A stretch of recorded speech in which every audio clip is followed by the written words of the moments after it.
Hola, Buenas, ¿qué tal? Mira, ¿cómo andás? bien, bien, buenas noches. ¿Vos cómo estás? Bien, bien, un día un poquito ajetreado, con los pelos un poco parados por lo que veo, pero bien, bien. Es que la falta de peluquería, todo se nota, el No, tiempo. terrible, terrible, la humedad no me ayuda. Decí que tengo el pelo lacio yo, pero... Estoy probando con la luz para disimular. Claro, exactamente. Mira, recién acabo de salir de una reunión, me vine para acá, para este espacio un poco más tranquila, pero sí fue un día de bastantes reuniones virtuales. Me estaban comentando unos cuantos colegas que estos últimos días pareciera que las reuniones de Zoom han como fluctuado mucho más.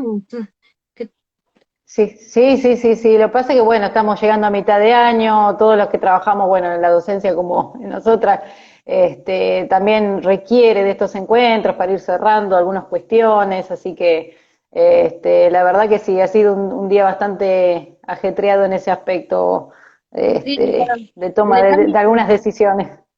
y sí, en el ámbito docente también, porque, o sea, en el ámbito universitario, en los ámbitos terciarios, con mayor cantidad o menor cantidad, se estaba trabajando en aulas virtuales y en la virtualidad. En las escuelas de media todavía no se estaba trabajando de esa manera, por lo cual el acomodarse y el ir tomando la costumbre y acostumbrarse a evaluar de diferente manera, a hacer clases de distinta manera, genera mucha inquietud y por supuesto las resistencias correspondientes. Sí, sí, es toda una reacomodación, no solo de los docentes, de los directivos, sino de los estudiantes también, ¿no? El tema de la virtualidad, a ver, uno dice virtualidad, en realidad es una realidad virtual, porque estamos conectando con seres, reales del otro lado, no son avatares, pero así todo, digamos, ofrece bastante resistencia por parte de, digamos, de los docentes, de los estudiantes, esto de estar frente a una pantalla, ¿no? Pero bueno, trabajando en ese aspecto. Perdona, ¿puedo Buenas noches decir a todos. eso? Ahí van entrando, sí, sí. Estaba dando un ratito por eso, para que se unieran algunas personas. Walter nos saluda Isabel, nos saluda Roxana, buenas noches Roxana. Buenas noches a todos. Hola Roxana. Isabel también, la otra vez estuvimos comunicadas, bueno, postuló también un tema para seguir trabajando, que es la soledad en Bien, cuarentena de los muy adultos bien, mayores, así que bueno, me es gustó un lindo mucho. tema para también, para abordar, ¿no? Cómo ¿Lo agendo? trabajar estas cuestiones. ¿Lo ¿Eh? agendo? ¿Lo agendo ya? Ya lo Agenda. estás agendando, ya lo estás agendando.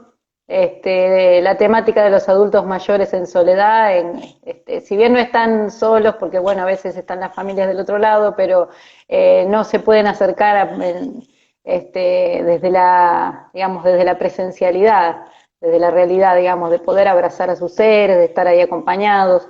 Bueno, y es una temática también interesante, ¿no? El tema de la soledad, el estar solos. Tal vez no se sienten solos, pero sí están solos en varios aspectos. Perdón, pero se me cae el celular. Sí, viste, a Lo veces tengo cuesta. apoyado. Es que lo tengo sin batería y lo tuve que poner a cargar y me queda medio desalineado. No, Bueno, no, ahí está muy bien, ahí está muy bien. Yo lo que, a mí lo que me sucedía hace un ratito, estaba terminando de cenar y miraba las noticias, ¿no? Y pensaba en nuestro tema que íbamos a abordar hoy, malestares culturales que aborda tantos temas, pero yo decía qué dinámico, desde las 2 de la tarde ahora, todo tan dinámico y en realidad enfocarse a una sola cuestión no es sencillo, no es fácil y no se puede abordar, porque es más, yo decía, hoy es un día muy especial. Hoy es un día especial por varias razones. Hoy es un día especial porque estamos llegando al día 100 de la cuarentena, de cuarentena, que ya no me gusta decirle cuarentena, me gusta más decirle distanciamiento social, aislamiento social. Eh, a partir del 20 de marzo, cuando el presidente Fernández dicta este distanciamiento social, eh, un montón de cosas, ya lo decíamos el otro día, se modificaron, nos corrieron de lugares que nos sentíamos cómodos. Y hoy le sumaría al día especial de llegar casi el número 100, es que como que te estamos esperando el día temido de mañana, el día temido de mañana que va a hablar también el gobernador de la provincia, que va a hablar el presidente, y va a dar noticias que no queremos escuchar, pero que son las que vamos a tener que aceptar nuevamente. Entonces, a mí me parecía una buena pregunta para empezar esta charla y compartir con quienes se conectan con nosotros, es cómo se sigue a partir de mañana, a partir de... Porque aparte, el tema 100 como que es impactante, 100 días de Moviliza. distanciamiento social, moviliza. Entonces yo creo que todo esto del cómo se sigue nos atraviesa un montón de sensaciones, un sinfín de emociones, diría yo. Y sobre todo, todas las consecuencias de las acciones negativas que no podemos evitar que nos rodean. Escuchás las noticias, escuchás a las personas, a los famosos que opinan, que hablan lo que les pasa, lo que tiene que suceder. Entonces yo creo que a partir de ahí percibo que como sociedad, aunque no en todos los lugares estamos pasando o vamos a atravesar las mismas fases, porque mis amigos de la costa no regresan a la fase 1, sino que avanzaron a la fase 5. Amigos de otras provincias o exalumnos que conozco también han avanzado de fase. En cambio, en el AMBA pareciera que vamos a retroceder. Entonces yo creo que todo eso nos atraviesa y nos genera un agotamiento absoluto. Un agotamiento absoluto que en gran parte se debe a que se desdibujó el horizonte, porque estábamos esperando cambiar de fase, ir volviendo a nuestras actividades de a poco, y es como que volvemos atrás. Y sentimos, me parece, esa impotencia de la que hablábamos en nuestro vivo anterior, que nos genera una angustia, y una angustia que también nos lleva a cuestionarnos el tener que elegir algo que en realidad ninguna de las dos cosas queremos elegir. Ujú. Sí, no sé si hay elección en realidad. A mí es que yo pensaba esto, la angustia a mí me parece que se genera porque tenemos que tomar una elección. Yo, mira, te lo digo como yo lo pienso. ¿Qué tenemos que elegir? ¿Nos quedamos en casa o salimos? Si nos quedamos en casa, vamos a estar encerrados y haciendo algo que en realidad no elegimos, lo tenemos que hacer. Si salimos afuera, tenemos que cuidarnos y hacer un montón de cuestiones que tampoco en realidad es lo que elegimos hacer, es lo que hay que hacer. Y yo creo que todo eso genera una angustia, genera una impotencia que nos deja paralizados. Y ese parálisis, ese decirnos, ¿qué hago? Nos genera un montón de cuestiones, nos genera un montón de cuestiones que si bien ya las hablamos, yo creo que va más allá y es lo que ya conocemos como mi dolor de cabeza, me duele todo. Algo que muy recurrente que me comentan es el insomnio, no puedo dormir. No solo no puedo dormir porque pienso en un montón de cuestiones que no puedo resolver, no puedo dormir porque mis hábitos se modificaron, no puedo dormir porque ya no hago el ejercicio que hacía antes, porque no tengo la vida social y no tengo la vida laboral que tenía antes. Entonces me voy conectando con un montón de cuestiones que no sé muy bien lo que me pasa. Entonces a eso yo creo que hay que ponerle un nombre que es somatizar todo esto de lo cual venimos hablando. Estoy somatizando esta realidad, esto que escucho en la televisión, estas decisiones que tengo que tomar, y al aparecer esta somatización, que en realidad no es más que transformar problemas psíquicos en síntomas orgánicos, ¿está bien eso? ¿Qué hago? Bueno, vamos por ahí. Hay distintos tipos de somatización, ¿no? En cuanto a, digamos, las enfermedades mentales que uno puede llegar a encontrar con somatizaciones, pero tenemos dos grandes maneras de somatizar, de manera histérica, ¿sí? La somatización histérica o la somatización psíquica, que se la denomina la psicosomática. Son dos maneras de somatizar, ¿sí? Son cuestiones técnicas, ¿no? Pero a grandes rasgos, Contame. la histeria, las neurosis, cuando somatizamos, cuando nos agarra una contractura, ¿no? Un dolor de cabeza, donde no hay daño de órgano, ¿sí? Porque la histeria no daña el órgano, ¿sí? En las neurosis, la conversión histérica, cuando uno somatiza, no se termina dañando el órgano. Cosa distinta en la psicosomática. La psicosomática, cuando depositamos esa angustia en el cuerpo, terminamos dañando el órgano, ¿sí? Cosas de la psoriasis, por ejemplo, el órgano principal, la piel, al somatizar, el psicosomático daña el órgano, termina haciendo escaras, se termina rascando, lastimando, o sea, o el que arma úlceras gastrointestinales, gástricas, por ejemplo, también es una psicosomática porque se termina dañando el órgano.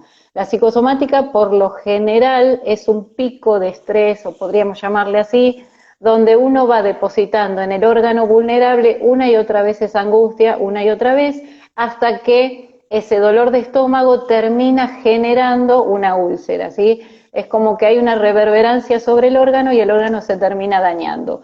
Cosa distinta de las contracturas, los mareos, los dolores de cabeza, que tienen que ver más con otro tipo de, digamos, patología mental que está más del lado de la neurosis o de la histeria, donde el órgano no se termina dañando y la resolución en terapia es muy diferente, ¿sí? El abordaje terapéutico es muy diferente la de psicosomática que la histeria, ¿sí? O la neurosis histérica o la histeria. En general, donde hay somatización en el cuerpo, pero no hay daño de órgano. Ahora, uno puede somatizar de distintas maneras y no necesariamente ser un histérico, conformar una enfermedad, ¿sí?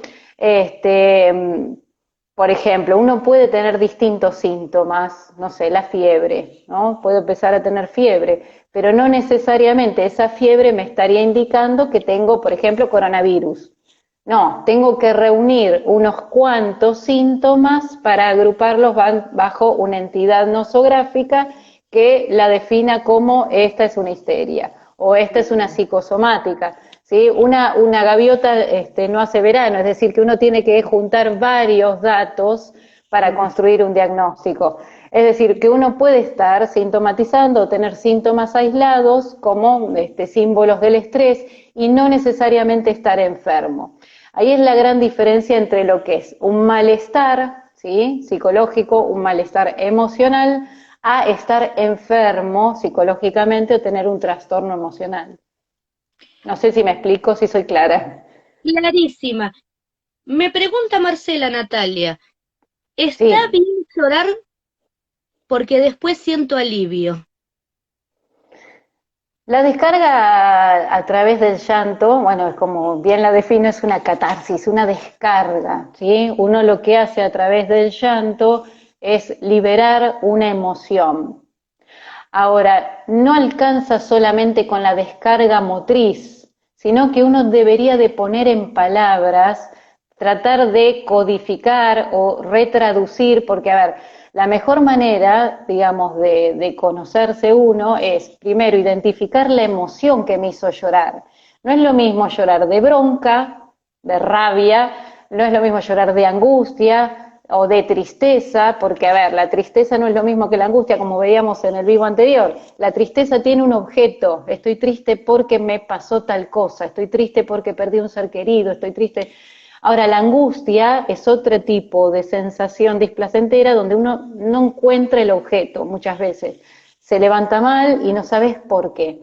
Entonces, primero hay que identificar, digamos, un poco la emoción que está teniendo ese llanto, ¿sí? Si es de bronca, si es de alegría, si es de angustia, si es de tristeza, y después empezar a ponerle palabras, empezar a identificarlo, empezar a retraducirlo. Todas emociones que no están gestionadas por la palabra son emociones que no pasaron por el prefrontal, ¿sí? Es decir, el prefrontal es una parte que tenemos en nuestro cerebro que está orientada al pensamiento, ¿sí? Y muchas veces las emociones, si yo no las pongo en palabras, las sigo actuando. ¿Esto qué quiere decir? Todo lo que no puedo hablar, todo lo que no puedo decir, lo voy a actuar o lo voy a somatizar, ¿sí? Por eso es la importancia de la palabra, de poder expresar lo que uno está sintiendo y poder ligar esa emoción, que es algo vago, que es una energía, porque las emociones son energías, Ujú. y muchas veces esas energías surgen de una imagen, ¿no?, que uno tiene. Uno piensa en una situación determinada, no sé, el casamiento, ¿no? Muchos se pondrán contentos, otros no, ese arrepentimiento, pero hay una imagen que aparece en mi cabeza, ¿no? Y al lado de esa imagen aparece una emoción, ¿sí? O la alegría o la tristeza. La importancia de que a esa imagen y a esa emoción le pongamos una palabra implica una mediación, ¿sí? La palabra oficia como enganche entre lo que es la imagen y lo que es la energía sobre esa imagen. No sé si me explico. Perfectamente, ¿Sí? perfectamente. Entonces, está muy bien llorar a veces porque nos ayuda a liberar, a descargar esa energía, pero también la tenemos que ligar con la palabra, es decir, retraducir, ponerla en palabras, procesarla, llevarla al prefrontal, pensarla, reflexionarla y ahí poder gestionarla de otra manera, ya que hablábamos de la gestión de las emociones la otra vez. Podríamos decir entonces de alguna manera es que yo considero y estoy convencida que cada acción que hacemos nos configura nuestra personalidad, configura nuestra psiquis, y de esa manera yo creo que yo no elijo lo que me toca vivir, no elegimos ni en la vida cotidiana, ni en el día a día, ni en esta situación particular por la cual estamos pasando. Y pero si bien yo no elijo, yo creo que sí lo que podemos elegir es cómo. Y el cómo es descubriendo un sentido. Descubriendo un sentido, tal vez de esa manera me parece. Descubrir el sentido de lo que quiero hacer y de qué manera quiero hacer. Y ahora diciéndote esto también traería a Carl Rogers y hablaría de su tendencia actualizante, esa tendencia que tenemos todos, de todos los seres vivos, plantas y animales, una tendencia innata que tenemos a la actualización. ¿Qué me significa esto? A la tendencia a hacer mejor de lo que podemos ser con cada cosa que hacemos. Y al ponerle palabra a lo que nos pasa, yo creo que descubrimos el sentido de lo que nos pasa. El otro día escuché a una vieja nota a Víctor Frank, y Víctor Frank decía que las personas que tienen una enfermedad terminal o están atravesando un cáncer, no es que no se lo toman en serio, que no se están contactando, sino simplemente que le pusieron un sentido a la vida, le pusieron un sentido a eso que les está pasando. Y de esa manera lo pueden aceptar y lo pueden ir transitando de la manera que lo hacen. Que no es que lo hacen con felicidad, sino simplemente que a eso que les pasa le encontraron un sentido. Y yo creo que eso es el tema de ponerle palabra a lo que me pasa. Ponerle palabra a, yo estoy triste. ¿Qué hago con esta tristeza? Ponerle palabra a como decías vos, me duele la cabeza, Ujú. me duele todo el cuerpo. Y acá quiero volver a lo que estabas diciendo antes y decirte, el somatizar. ¿Es un modo de salir de la angustia? Es un modo de no sentir angustia. Bien, me gusta. Este, Es un modo de no sentir angustia. La angustia es de todos los sentimientos que puede llegar a tener el ser humano, el menos tolerable. Ah, ¿Sí? bien. ¿Por qué? Porque como decíamos en el vivo anterior, la angustia es el único afecto que no nos engaña. Es el que nos muestra la miseria, es el que nos muestra el sufrimiento, el dolor, lo que no queremos ver, lo que no podemos decir, lo que no podemos nombrar, lo que no podemos agarrar. Entonces, para no sentir angustia, el ser humano enferma a nivel del cuerpo. Aquello que yo no le puedo poner palabras, lo somatizo, lo pongo en el cuerpo, ¿sí? La psicosomática es una enfermedad, digamos, obviamente que tiene su origen en el psiquismo, pero termina impactando en el soma, ¿sí? Soma es cuerpo, psicológica es mente, entonces algo que nace en la mente, una representación que no puede ser verbalizada, que no puede ser expresada, que no puede ser ligada, lo que hace muchas veces nuestra cabeza es utilizar los mecanismos de defensa. ¿Sí? Los mecanismos de defensa son aquellos recursos o herramientas con las que yo me voy a defender de aquello intolerable, ¿no? De aquella representación o aquel objeto que me es intolerable y que me da mucho displacer.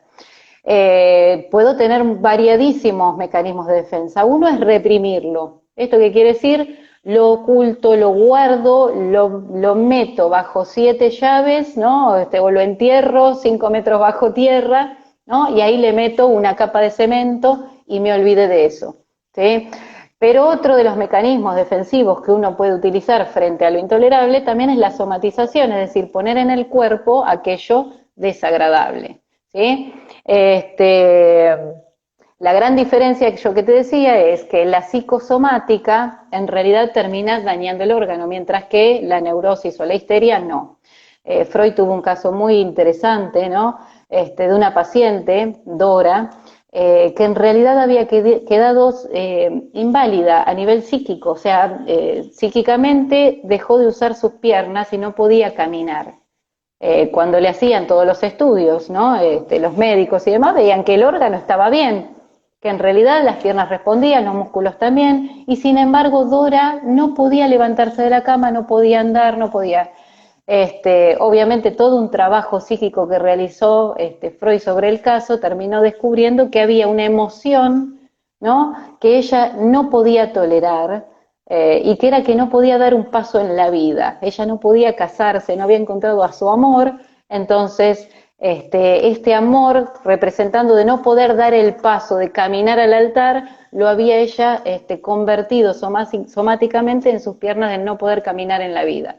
Y obviamente que ese síntoma de no poder caminar en la vida se le había traducido a distintos aspectos. No avanzaba en otros aspectos de su vida tampoco. Por eso te digo, la conversión somática o la traducción de las angustias al cuerpo implica no sentir angustia, porque ahora yo tengo de qué quejarme, ¿sí? Estoy triste porque no puedo caminar, estoy triste porque, no sé, me duele el brazo o me puedo quejar de otra cosa, pero no de la angustia. ¿Se entiende? Justo te iba a preguntar, porque el otro día me hicieron una pregunta cuando publicamos que íbamos a tratar de los malestares de hoy en día. Me preguntó una persona, si yo siento angustia, más allá de qué hacer con la angustia, ¿cómo impacta eso en mi vida? ¿Cómo me comunico con el otro a partir de eso? Parte ya lo contestaste recién, diciendo que en- me instalo en una zona de confort, no estoy, ya no puedo caminar. ¿Qué voy a hacer entonces ahora? No puedo hacer nada porque no puedo caminar. Estamos hablando totalmente lo contrario de lo que yo decía recién, una tendencia actualizante nula, a lo que también podríamos, tampoco una autorrealización, o sea, no me puedo conectar con mi propio desarrollo ni con mi propio potencial para salir de ese lugar que es en realidad es una zona de confort y un, una forma de vivir la vida con esa angustia, una angustia que en realidad me sirve a mí para envolverme y me sirve de disfraz para comunicarme el Total, mundo de esa manera. A mí lo que me genera curiosidad, eh, ante la pregunta que me habían hecho era esto, ¿cómo impacta en el sentido? Una persona que vive angustiada, que vive poniéndose estos trajes, siempre trajes, por supuesto, que impiden avanzar, que impiden ser otra persona, que impiden desde cambiar un trabajo a como vos explicabas, a caminar. ¿Cómo impacta eso en su vida laboral, en su vida familiar? ¿Cómo se relaciona a partir de eso o no se puede relacionar a partir de eso? a partir del síntoma, decís vos, Bueno, obviamente que la angustia, como es intolerable, no dura mucho, no dura mucho en el tiempo. Uno enseguida, nuestra cabeza empieza a implementar herramientas para retraducirla, ¿no? Entonces, en vez de angustia, empiezo a sentir rechazo, por ejemplo, por ciertas personas. Entonces, la angustia se convierte como en una moneda que se puede cambiar por cualquier emoción, ¿no? Obviamente que la otra cara de la angustia, porque tiene doble cara, la otra cara es la ansiedad, ¿sí? La angustia, si uno la ve, digamos, clínicamente a un paciente angustiado, por lo general lo ve pasivo, retraído y metido hacia adentro. Ahora, si vos clínicamente ves la otra cara de la angustia, que es la ansiedad, ves a un paciente a nivel clínico movedizo, ¿no? Que se come las uñas, que se toca el pelo, que está en actividad, ¿no? Por eso digo, la angustia es muy variable y se puede también cambiar por otras emociones, ¿no? La ansiedad, ¿no? Que es la otra cara, la hiperactividad o la irritabilidad termina transformándose en, ¿no? Nerviosismo, disgusto por el otro, obviamente que tiene un gran impacto. Digamos, la ansiedad puede ir mutando y cuando va elevando los montos y cuando se va conjugando con otros síntomas aparecen los trastornos de ansiedad, ¿sí? No necesariamente una persona ansiosa tiene un trastorno de ansiedad. La ansiedad nos permite movernos en la vida. Nosotros habíamos dicho, creo que en el vivo anterior, que la ansiedad puede oficiar o bien como motor o bien como obstáculo. ¿Sí? Como motor lo requerimos para poder seguir andando en esta vida, para seguir movilizándonos. Ahora, cuando se convierte o cuando eleva determinados montos, se convierte en un obstáculo y uno empieza ya a padecer estas miserias, ¿no? Ya no las puede sobrellevar. Eh, Freud decía que la terapia se convierte un poco en tratar de convertir, digamos, las miserias, ¿no? De la neurosis en un infortunio cotidiano nada más. Es decir, tratar de llevar todo esto a su mínima expresión. A ver, del displacer no nos vamos a escapar. ¿Esto qué quiere decir? Que uno, la vida tiene siempre una cara displacentera, porque el displacer en realidad es movimiento de energía. El psiquismo lo vive un poco así. Cuando hay un aumento energético en nuestro psiquismo, cuando algo empieza a presionar de determinada manera, uno empieza a vivirlo como algo displacentero, ¿no? Entonces, puede haber emociones, ¿no? Digamos, este movimiento energético siempre va a generar estos picos de displacer, placer, displacer, placer, ¿no? Es uno de los principios básicos de nuestro psiquismo y sobre todo de nuestro inconsciente. Vos me hablás desde el humanismo de Maslow y de Frankl y yo te hablo desde Freud, ¿no? De la parte oscura, ¿no? No, no, está muy bien, porque aparte estaba, mira, mientras vos hablabas, hablando de partes oscuras, se me vino a mi recuerdo una frase que dice el personaje del Joker, en la película El Joker. Mm. Es una frase que me parece que ilustra lo que vos estás diciendo, que decía: solía pensar que mi vida es una tragedia, pero ahora me doy cuenta que es una comedia. Me parece que el mecanismo de usar la ironía también, es un mecanismo de salir de ese lugar en el que estamos detenidos. Y porque a mí me parece que el depositarme, el quedarme en un lugar de decir, ay, no puedo hacer nada, viste que me da, el lugar, no me gusta decir la palabra de victimización, pero sí de ponerme en un lugar donde el otro siempre tenga la consideración que lo que me pasa, no me entienden lo que me está pasando, yo estoy angustiada, no puedo entender a los demás tienen que entenderme a mí, los demás tienen que hacer lo que yo necesito que hagan. Y aparte, volviendo a lo que decíamos, cómo impacta nuestra vida cotidiana, yo creo que eso es una de las cosas en las que impactan la vida cotidiana, en la demanda que tienen estos tipos de personalidades, en la demanda de decir, yo necesito esto, y todo el tiempo están demandando, Ujú, depositados en un lugar de decir, yo soy la que necesito, yo no puedo dar, yo tengo que recibir. Porque, ujú. por supuesto, es mucho más fácil siempre estar en un lugar de la recepción y no el de dar. Y yo creo que en este momento por el cual transitamos estamos viendo mucho de eso. O sea, estamos viendo me miro lo que me sucede a mí y no tanto lo que le sucede al otro, no nos cuidamos, o sea, eh, si bien hay un montón de personas que tienen mucha responsabilidad, estamos observando en la sociedad que hay muchas que no. O sea, la gente sabe que no se puede reunir y se reúnen, cuando hay un montón de otras personas que están no viendo a sus familiares, no ven a sus hijos, por un montón de razones, hasta por cuestiones laborales que no se pueden contactar con otros. Y me parece que esa eh, situación, es el ponerme en un lugar egoísta, también es un modo de transitar la vida cotidiana cuando yo me ubico en un lugar de decir, yo estoy angustiada, porque me es más fácil estar angustiada que tomar decisiones en la vida. Bueno, son distintas maneras, ¿no? De ver determinadas situaciones. Yo creo que, a ver, con respecto a quienes salen y quienes no salen, o quienes violan la norma y quienes no violan la norma, o lo que se pide, eh, yo creo que, a ver, con respecto a esto que no hay temor al contagio, que salen, se reúnen.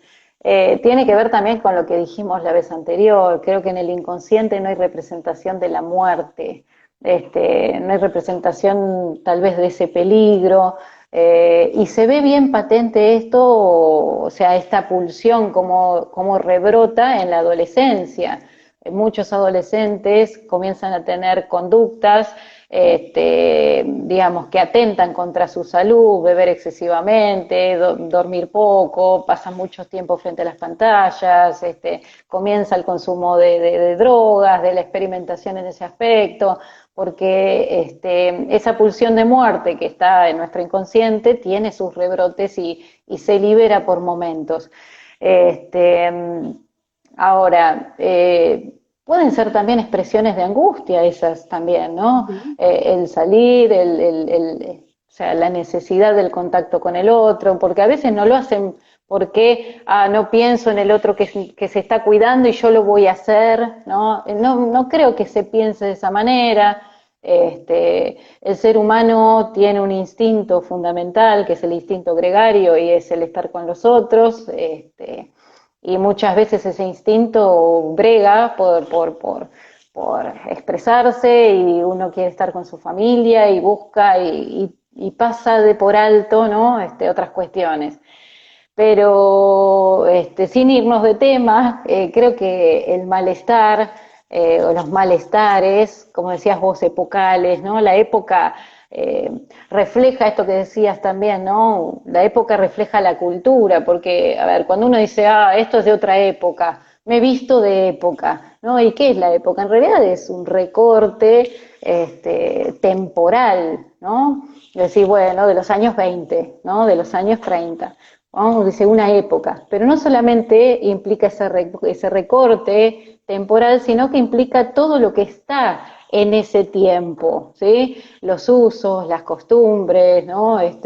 Distintas cuestiones de la cultura, y creo que el síntoma y los malestares se visten con los ropajes de la época. No es lo mismo las histéricas de 1900 que tenía Freud que la histeria hoy en día. No tienen las mismas expresiones, la angustia como se expresaba en tiempos anteriores y la angustia como se expresa hoy en día también.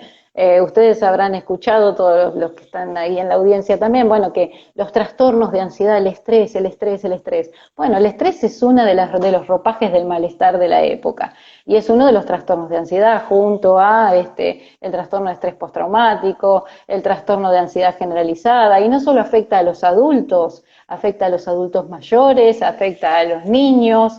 Es decir, que la ansiedad no tiene, la angustia no tiene edad.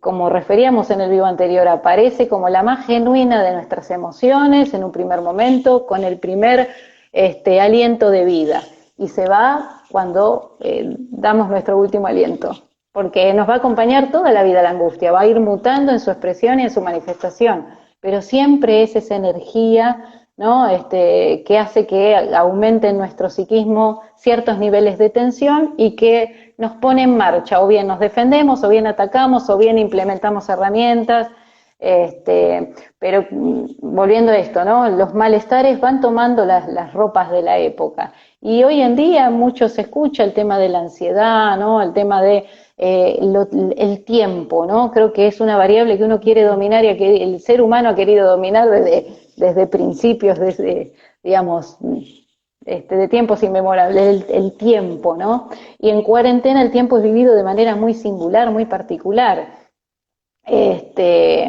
En psicología el tiempo es muy variable y las patologías, las enfermedades viven de manera diferente el tiempo, ¿sí? O se les hace extensos como chicle que parece que no pasa más el día, o el tiempo se les va volando. Y creo que, bueno, el tiempo tiene que ver con esta tolerancia, ¿no? De poder esperar o no esperar, de controlar los impulsos, ¿no? De utilizar el pensamiento, la reflexión para poder domeñar ciertas emociones, ¿no? Que tienen que ver con la época, y esta época es la posmodernidad, ¿no? Y la posmodernidad tiene características singulares con respecto al tiempo. Tiene que ser ya, ahora, en este mismo momento, no hay futuro. No hay futuro, no hay pasado. Entonces todo es ahora en gran cantidad, cuánto podamos consumir, consumimos programas de televisión, consumimos esto, consumimos lo otro, bueno. Entonces hay una época que nos está dictando el color de nuestras enfermedades mentales. Y es la ansiedad, el estrés, la impulsividad, bueno, los trastornos, digamos, de atencionales, ¿no? El multitasking, estar todo el tiempo en todo al mismo tiempo, ¿no? Por eso decía, bueno, Yo pensaba, sí, mientras vos hablabas, estaba pensando y se me venía eso a mi mente, ¿no? Eh, Cuando estamos en un aula con estudiantes de cualquier grupo etario, la atención se ha modificado por este tema del multitasking, ¿no? Del que tenemos que hacer un montón de cuestiones, no solamente prestar atención a una persona que está frente al aula hablándome, ¿no?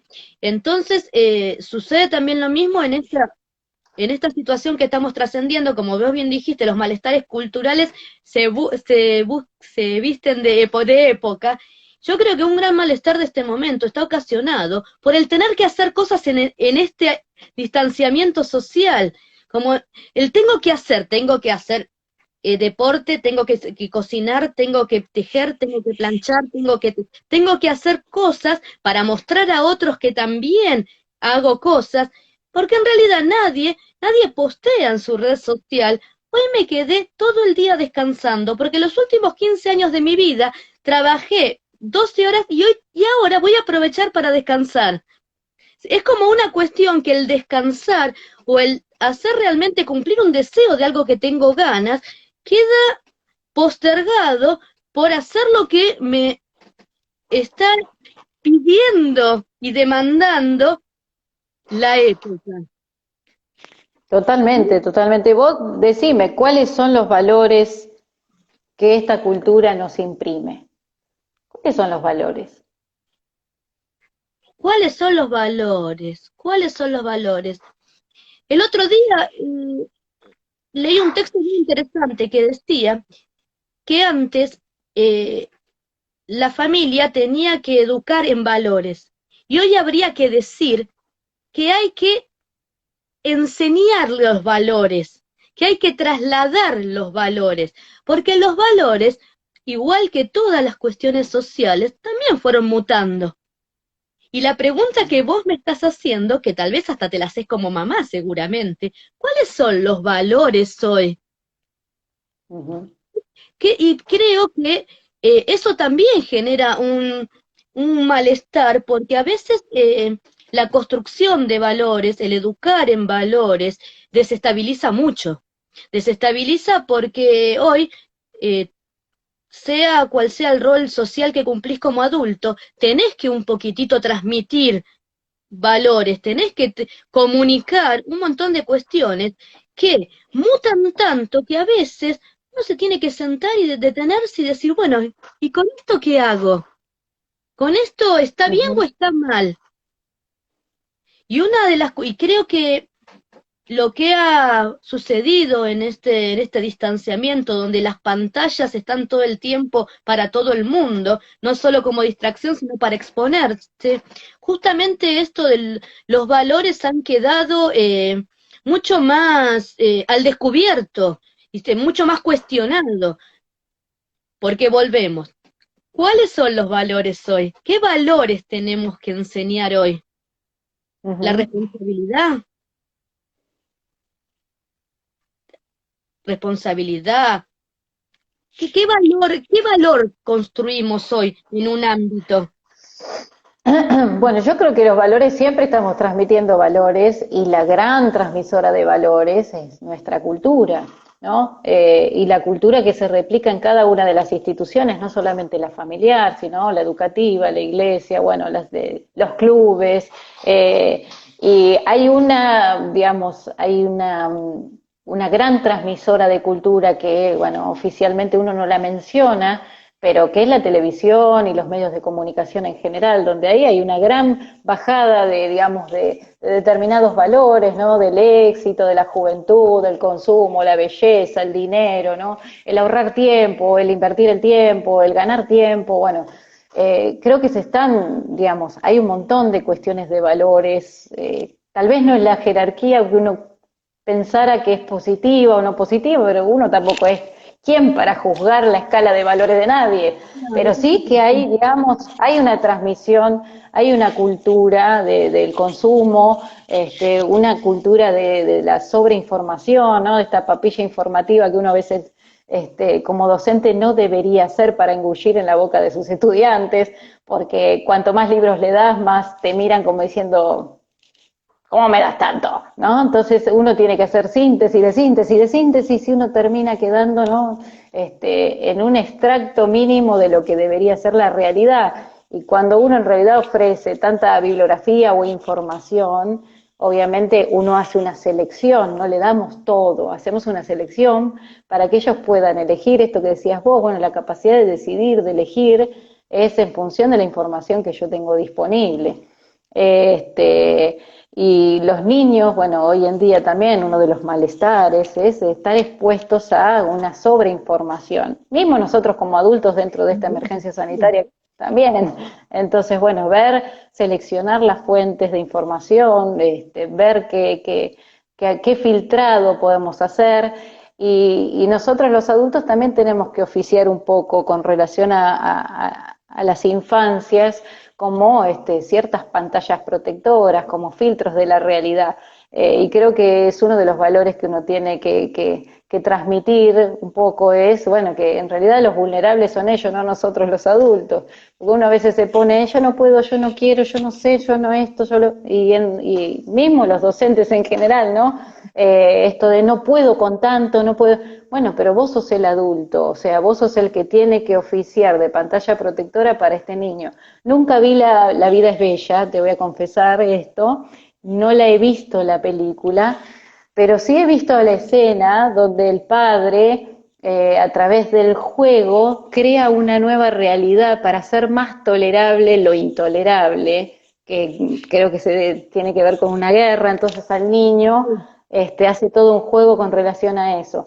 Bueno, creo que los adultos un poco la función es esa, es generar una pantalla protectora para que los niños puedan asimilar toda esta información y que no los desborde la ansiedad, ¿sí? La ansiedad muchas veces aparece porque no están estas pantallas protectoras que ofician como límites, ¿no? Pues a estos pibes les faltan límites, sí, pero no tiene que ver con una cuestión de una bajada, sino con un recorte de la realidad que yo le tengo que ofrecer al niño o a la niña para poder asimilar, ¿no? Estas realidades y evitar que la ansiedad se eleve de determinados montos que conforme una patología, como por ejemplo un trastorno de ansiedad por separación, que es muy común en los niños y que genera fobias escolares y demás, esta imposibilidad de poder separarse de las figuras que ellos creen que son su protección, que son la mamá y el papá. y aparecen, bueno, distintos malestares como no querer ir al colegio, dolores de panza, dolores de cabeza, mareos, vómitos, etcétera, a la hora de tener que acudir a la institución o separarse de los padres. Este, por eso uno dice proteger y no sobreproteger, ¿no? Poder proteger es armarle esta pantalla protectora, ¿no? Este recorte de la realidad, no consumas toda esta información, tenés que, digamos, uno le ofrece al niño determinados parámetros o determinada información para que, digamos, pueda asimilarlo, ¿no? Siempre, obviamente, con palabras que el niño pueda entender, ¿no? Hablamos del coronavirus o de lo que sea, ¿sí? De lo que sea, de la exposición que él tenga determinada información en la pantalla, poder estar ahí acompañándolo, no dejarlo solo. Qué interesante esto que estás diciendo, ¿no? Los adultos ser protectores de pantalla. Este concepto lo guardo, lo anoto para desarrollarlo en otro vivo, me parece. Los adultos como protectores de pantalla, ¿no? Somos nosotros los que tenemos que poner ese filtro, decir, poner ese límite, hasta acá esto, hasta acá no va, pero si somos, no somos los adultos los que sabemos decir hasta acá y de qué manera es el hasta acá, ahí es donde comienza un montón de cuestiones que también generan un malestar. Generan malestares porque si no somos los adultos los que sabemos dar una respuesta, una construcción de algún tipo de respuesta para eso que está sucediendo, ahí estamos en un tema complicado. Yo creo que muchas de las cuestiones de que estamos hablando me van surgiendo un montón de flechas para los malestares culturales, ¿no? Voy anotando y uno me parece el tema La este cultura de... igual siempre va a generar malestar, ¿eh? La cultura siempre, sea la que sea, ¿sabes por qué? Porque doblega nuestra naturaleza. Nuestra naturaleza es nacer, no vestirse, comer el sándwich que está comiendo el otro, no me importa nada, porque mi naturaleza es la supervivencia, ¿sí? Ahora la cultura me dice, no, vos no te podés comer el sándwich del señor que está sentado al lado tuyo, vos tenés que esperar, ¿no? Tenés que trabajar, ganar tu dinero, ¿no? Ir y comprarte o pedir o esperar a llegar a tu casa para tal cosa. Entonces, la cultura siempre va a generar malestar porque va en contra de nuestra naturaleza, ¿sí? Son los ideales, ¿no? Que nos imponen o los ideales que deberíamos ser. No, ¿y cómo tiene que ser una madre? Y tiene que ser amorosa, tiene que ser paciente, ¿no? ¿Y cómo tiene que ser un padre? Y el padre tiene que ser trabajador. ¿Y quién lo dice? ¿Mi naturaleza lo dice? No, no, hay madres que se comen a sus crías en la naturaleza. A ver, no necesariamente, o sea, esto del instinto materno, yo no sé, habría que hacer un análisis más profundo, ¿no? Pero es el instinto de la supervivencia. Por eso digo, siempre la cultura va a generar malestar, porque nos pone ideales, nos dice, vos tenés que ser así, vos tenés que ser asá, vos tenés que... ¿no? Y el pibe quiere correr en el medio del patio mientras izan la bandera, y no, la cultura viene y dice, no, vos te tenés que parar de esta manera, no tenés que decir estas palabras, tenés que... ¿no? Entonces, la cultura en cierto punto nos conforma lo que en psicología Incomoda. decimos el carácter. ¿Cómo? Perdón. La cultura incomoda a veces también, incomoda justamente en la forma de, por el carácter, la conformación del carácter. Olvídate, olvídate que uno enferma por la cultura en realidad.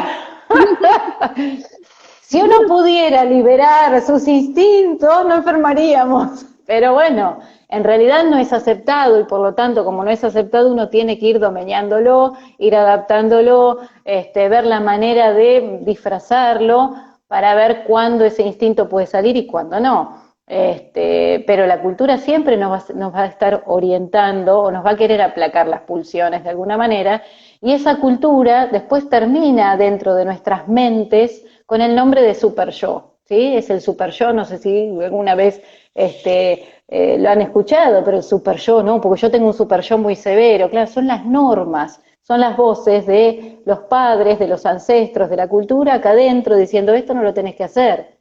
Y si lo hago, ¿qué pasa? Y te voy a castigar con, ¿no? Te voy a dar angustia, angustia, angustia. ¿Por qué? Porque no tenés que hacerlo. Entonces te voy a castigar.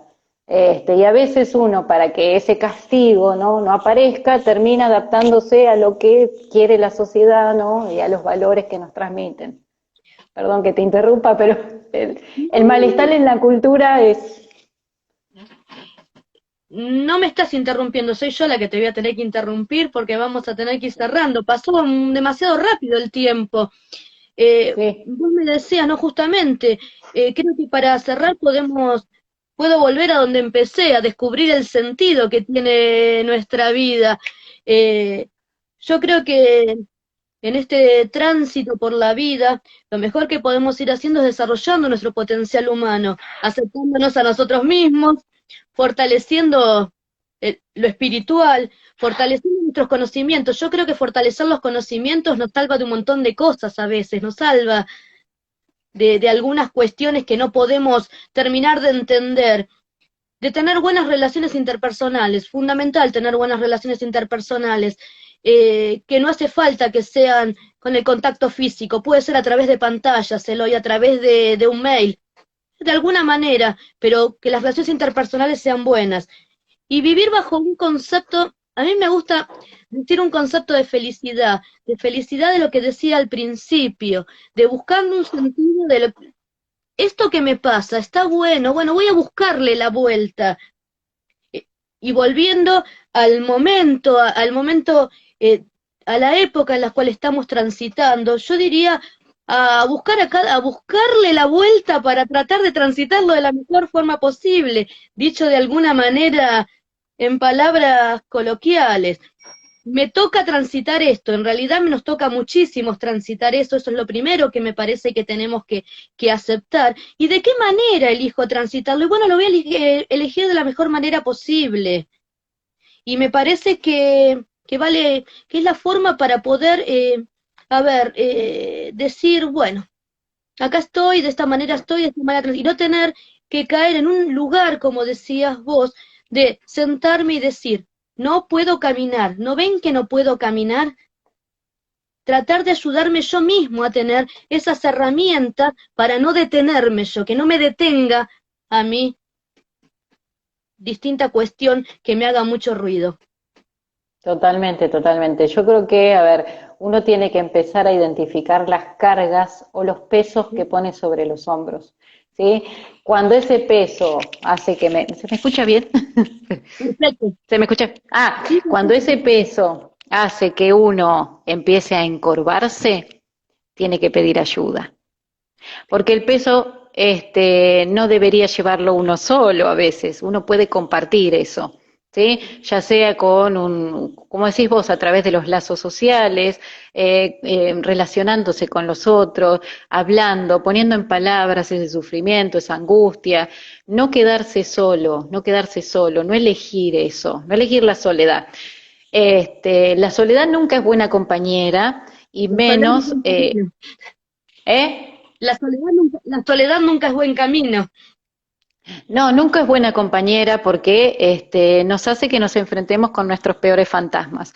Y a veces uno pierde las batallas con esos fantasmas porque tienen un gran poder. Entonces, siempre estar acompañado. A veces uno dice, bueno, buscar conectarse con los demás.